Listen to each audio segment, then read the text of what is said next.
Hungarian Folk Tales. The Water Fairy.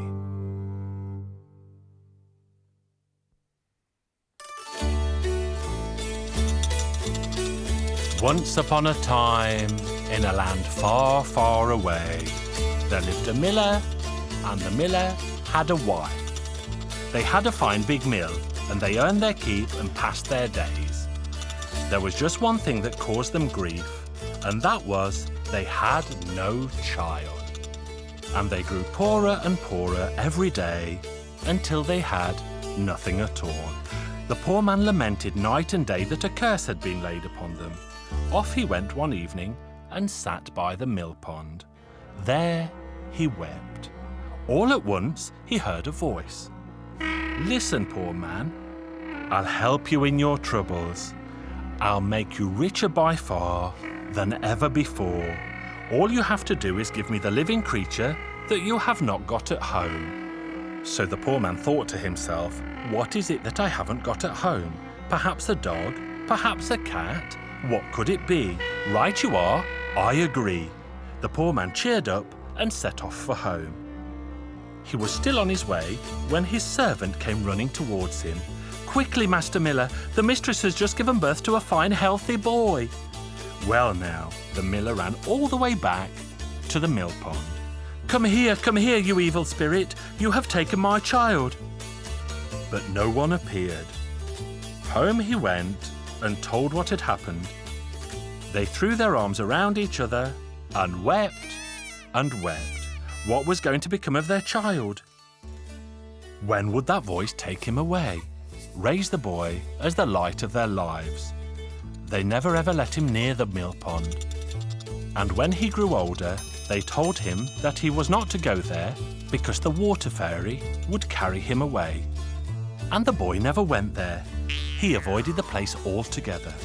Now they became wealthier than anyone in the village before or since. Where they laid down a florin, the next day there were two.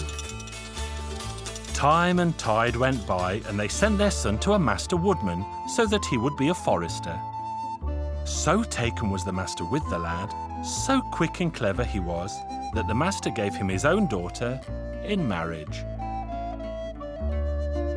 The young man went all through the forest hunting. One day, he saw a fine stag. He aimed at the stag, but the stag vanished, clean out of sight. Off he went again on the following day, and once again the stag was enticing the young man, and so it went on for 3 or 4 days. His wife spoke to him. "Where is it you go every day, neither eating or drinking, only concerned for your forest? But don't go near the mill pond, just so that no trouble will befall you." "I never go that way, my dear. I only go hunting in the forest." Once again he set off, tracked the stag, and brought him down. He thought of skinning it, but in skinning it, he got covered in blood, so he decided to go to the river and wash himself. There he set down his cap and his satchel. But once he put his 2 hands into the water, 2 mighty arms rose out of the water, fastened themselves around his neck, and dragged him in and under. His good wife was waiting for him at home. She ran to the forest to the mill pond, and there she saw his cap and his satchel. "Dear God in heaven, what my father-in-law warned about has happened." Up and down the edge of the waters she raced. "Give me back my good husband, water fairy." But the water was silent. She ran and ran until tiredness overcame her, and she lay down and fell asleep. In her dream she saw, not far away, a shack in which there lived an old woman who knew many, many secrets. She awoke, and just as in her dream, off she went to the shack. She knocked at the door and spoke of her problem in floods of tears. There, my dear," said the old woman. "When the moon is full, off you go to the place and sit at the edge of the waters. I'll give you a brush, and with it you must brush your hair." So the young wife waited until the moon became full. She went to the edge of the waters, let loose her hair, and began to brush it. And then, all of a sudden, her husband stuck his head out of the water, but he said not a word. And then he vanished again to the watery depths. She went home and told the old woman what had happened. The old woman said, "Tomorrow evening you must bring a spinning wheel with you, and there you must spin." And so she did. She brought a spinning wheel, sat there at the spot, and began to spin. And when she span, once again the water frothed, and her husband appeared up to his waist. But again they were not able to exchange a word between themselves. "Off you go, dear girl. This is the third night. On this flute you should play a sweet, sad tune. Then you'll see what happens." And so it was. The young wife sat there on the same spot and played. At first the water started to froth, and in she jumped and embraced her husband. But then such a storm blew up that her husband was carried off to one shore and the wife to the other. They were thrown so far apart that she stayed on one and he stayed on the other. Then the man took work as a swineherd and the woman as a cook. The swineherd brought the pigs out to feed every day, and the woman brought food at midday to her master in the meadows. When she brought the food to the master, she saw that there was a swineherd off in the distance. So she walked towards him, and they began to speak. And as they spoke, the young woman asked the man where he had come from, and the man began to tell her of how he had been born, and how the water fairy had carried him away, and how he'd been parted from his darling wife. And as he told all these things to his own wife, her eyes opened once again, and she saw that he was her husband. Then they embraced and kissed each other sweetly and went home. They had many, many children, and they all lived happily ever after. This is the end of my tale.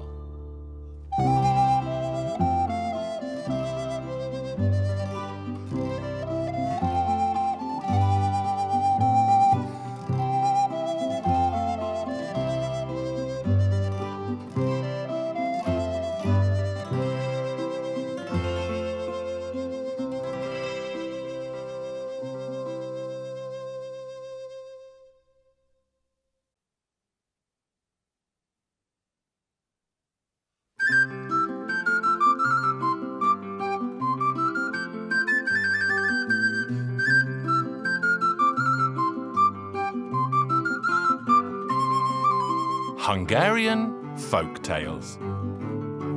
Sebastian, the Dragon Slayer.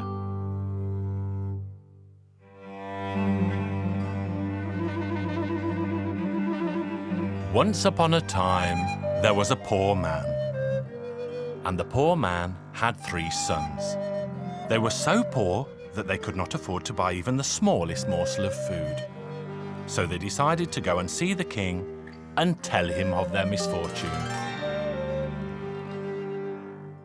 As they were ambling and rambling along their way, they saw an old shepherd grazing sheep on the hill.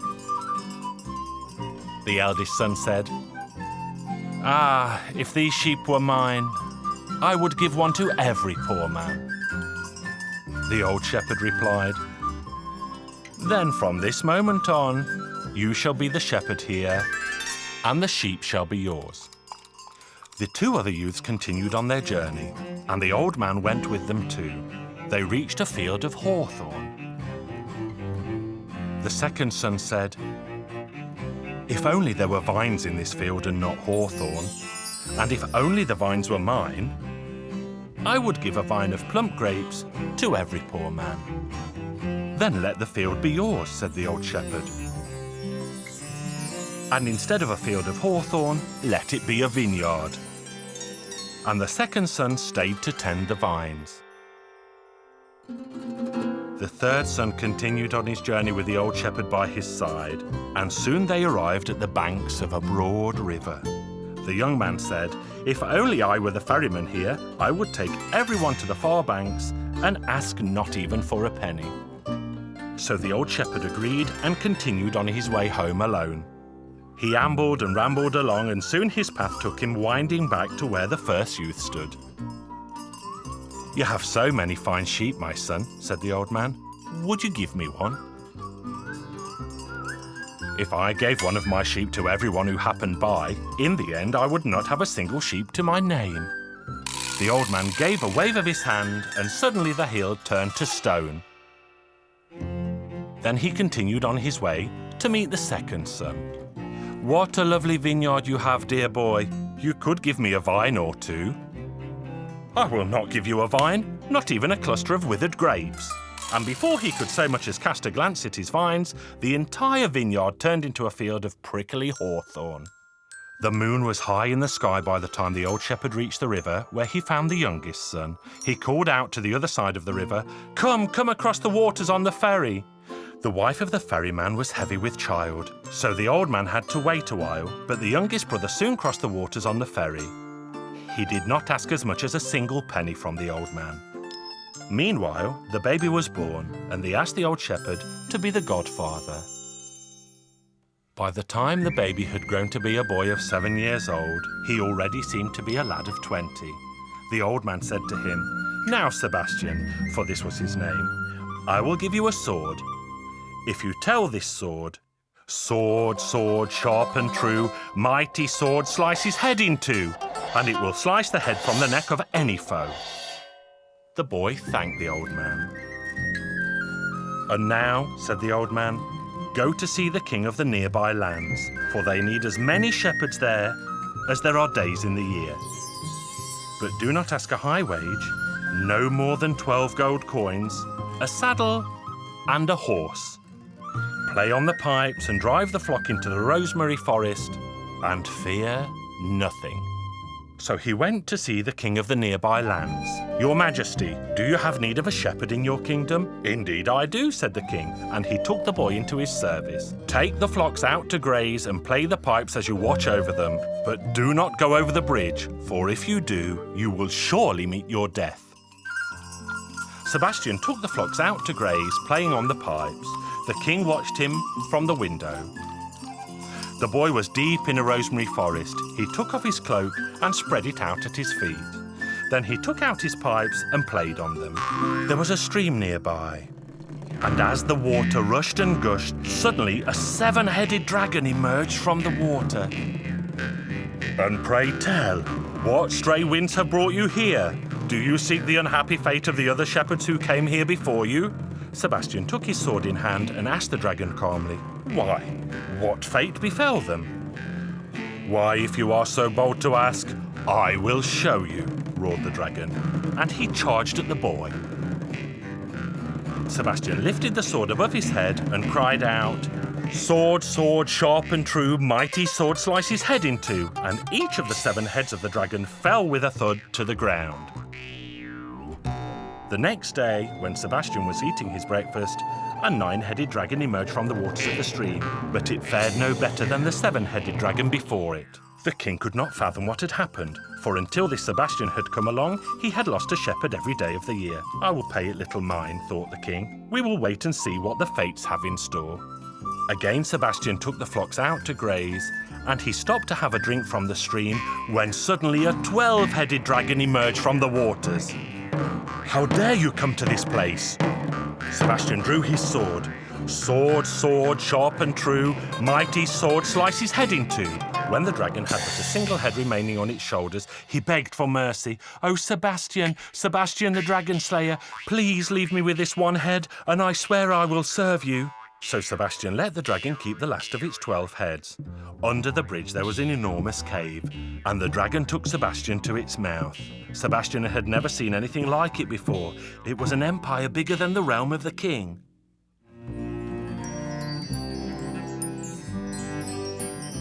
There Sebastian found the sheep and the shepherds that had been stolen by the dragons. "Come with me to see the king," said Sebastian. And with that, he sliced the dragon's last head off. When he returned to the castle, the king soon realised he was a man of great courage and strength. He gave Sebastian his daughter's hand in marriage, and with it, half of his realm. "I accept your daughter's hand in marriage," said Sebastian, "but your lands you may keep, for I am a lord of a kingdom even finer than yours." They celebrated their wedding that very day, and they all lived happily ever after.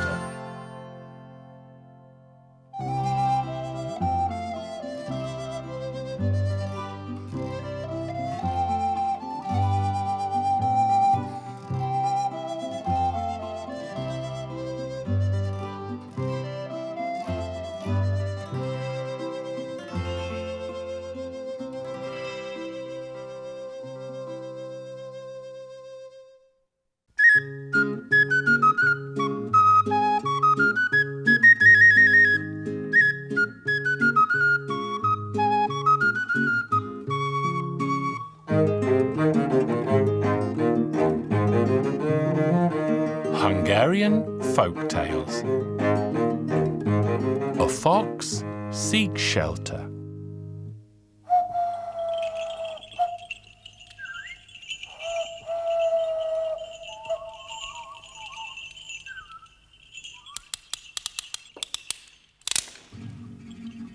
Once upon a time, there lived a wily fox.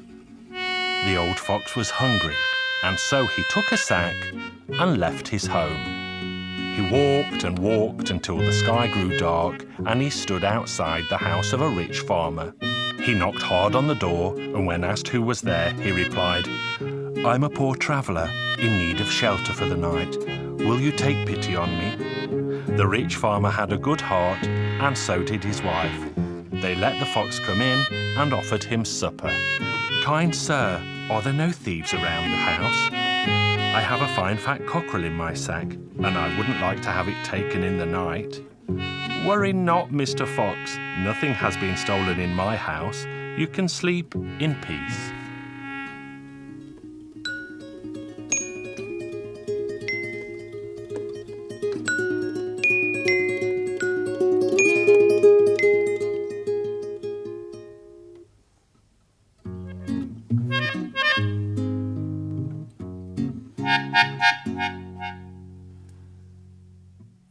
"Oh, poor me, my fine fat cockerel has been stolen."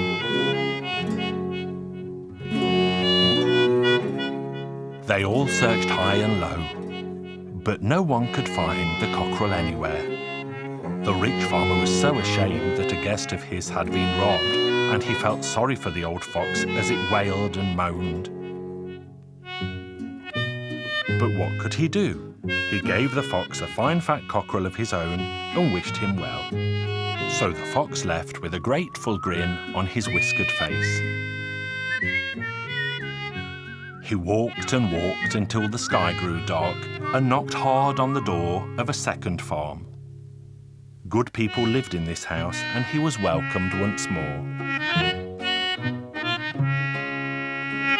As they were about to go to bed, the fox began to scour the room as if searching for thieves. "Kind sir, let me tell you that I have a fine fat goose in my sack, and I wouldn't like it to be stolen in the night." "Worry not, Mr. Fox. Nothing has been stolen in my house. You can sleep in peace."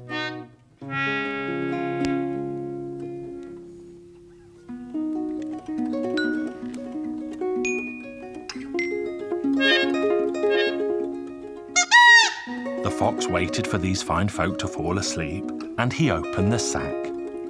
And what was in the sack? Why, the cockerel, of course.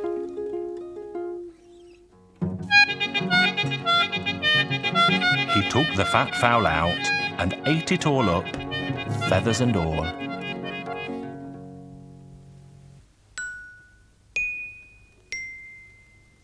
"Oh, poor me, my fine fat goose has been stolen." They all searched high and low, but no one could find the goose anywhere. The farmer then gave the old fox a fine fat goose of his own to stop him crying and moaning so. He walked and walked until the sky grew dark, and he stood outside a third house. He knocked again, was let in again, but before they went to bed, he turned to the farmer and said, "I've put my sack here under the bench, kind sir, but I can't rest in my bed because I should tell you, kind sir, that I have got a fine fat piglet in it." "You can sleep in peace, Mr. Fox," the farmer assured him. "No matter what is in your sack, there will be no trouble here."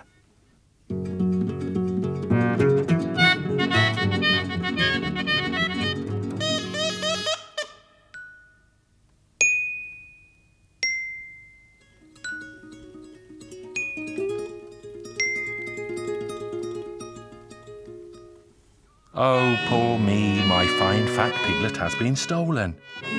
They all searched high and low, but no one could find the piglet anywhere.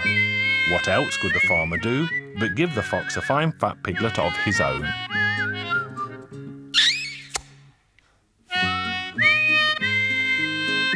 When the sky grew dark that night, the fox knocked at another door. They let him in, and again he said the same before they went to sleep. "Kind sir, please look out for thieves this night, for I have a fine fat pig in my sack, and I wouldn't like it to be stolen."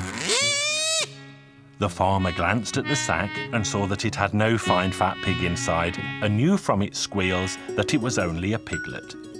But the wily fox didn't go to sleep. He ate the piglet up, curly tail and all. As soon as the sun rose, the fox began to moan, "Oh, poor me, my fine fat pig has been stolen." The farmer immediately saw the trick and pretended to feel sorry for the old fox. "Don't be so sad, and don't wake the village with your moaning. I'll give you 2 fat pigs instead of 1. Give me your sack so I can put them into it outside." The master went outside with the sack. He had 2 hungry foxhounds. He put them into the fox's sack, tied it up, gave it to the fox, and wished him well. When the wily old fox opened the sack, he saw no pigs. And what should jump out of the sack but the 2 hungry foxhounds? The fox ran as fast as his red legs could carry him. He forgot about his belly and wanted to save his furry hide. But the hungry foxhounds caught hold of his tail and tore him to shreds. If they hadn't, my story would never end.